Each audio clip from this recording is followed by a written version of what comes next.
படிக்கும்போது எங்கள் ஃப்ரெண்ட்ஸ் வந்து நாங்கள் ஒரு 10 பேர் எங்கள் கேங்கில். நாங்கள் +2 முடிச்சுட்டு ஆர்ட்ஸ் காலேஜ் எல்லாருமே வந்து, ஆனால் வீடு பக்கத்தில் எனக்கு ஆர்ட்ஸ் காலேஜ்ன்றதுனால இன்ஜினியரிங் கவுன்சிலிங்கும் போட்டோம், ஆர்ட்ஸ் காலேஜ்லேயும் போட்டோம். எல்லாருமே காலேஜில் ஜாயின் பண்ணோம், ஆர்ட்ஸ் காலேஜ் பிஎஸ்சி மேக்ஸ். ஆனால் எல்லாமே இன்ஜினியரிங் போயிட்டாங்க. நான் மட்டும் எங்கள் வீட்டில் வந்து இன்ஜினியரிங் வேணாம், அதில் போனாலும் வந்து எதுவும் இல்லை அப்படின்னு சொல்லிட்டு நம்ம வந்து ஆர்ட்ஸ் காலேஜ்லேயே ஜாயின் பண்ணிட்டேன்.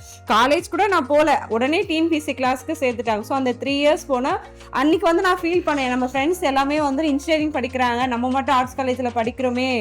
ப்ளஸ் வந்து ஒரு ஹாலிடேஸும் வந்து வீட்டில் இருக்க மாட்டோம், ஒரு ஃபங்க்ஷன்னாலும் இருக்க முடியாது, எல்லா நாளும் கம்பல்சரி கிளாஸ்க்கு அனுப்பிடுறாங்க. ஆனால் இன்றைக்கி நான் மட்டும்தான் எங்கள் கேங்க்லேயே கவர்மெண்ட் ஜாப், இது எல்லாமே ப்ரைவேட்டில் வெரி பெரிய இன்ஃபோசிஸ்லாம் இருக்காங்க. பட் இருந்தாலும் ஒரு கவர்மெண்ட் ஜாப், ஒரு டெப்டி கலெக்டர், ஒரு கலெக்டரேட்டில் ஒர்க் பண்ணுறன்ற ஒரு இது கொடுத்தது வந்து இந்த மாதிரி நம்ம சாக்ரிஃபைஸ் பண்ணி படிச்சதுனால தான் இன்றைக்கி இந்த அளவுக்கு ஒரு பொசிஷனில் இருக்கும். அன்னைக்கு கஷ்டப்பட்டு படிச்சதுனால அன்னைக்கு நிறைய விஷயம், ஃப்ரெண்ட்ஸ் எல்லாமே சினிமா தேட்டருக்கு போவாங்க, கேங்காக வெளியே போவாங்க, அவுட்டிங் போவாங்க. அன்னைக்கெல்லாம் வீட்லேயும் அனுப்ப மாட்டாங்க, நமக்கு காலேஜ் சரியும் அந்த மாதிரி ஃப்ரெண்ட்ஸ் செட் ஆகலை.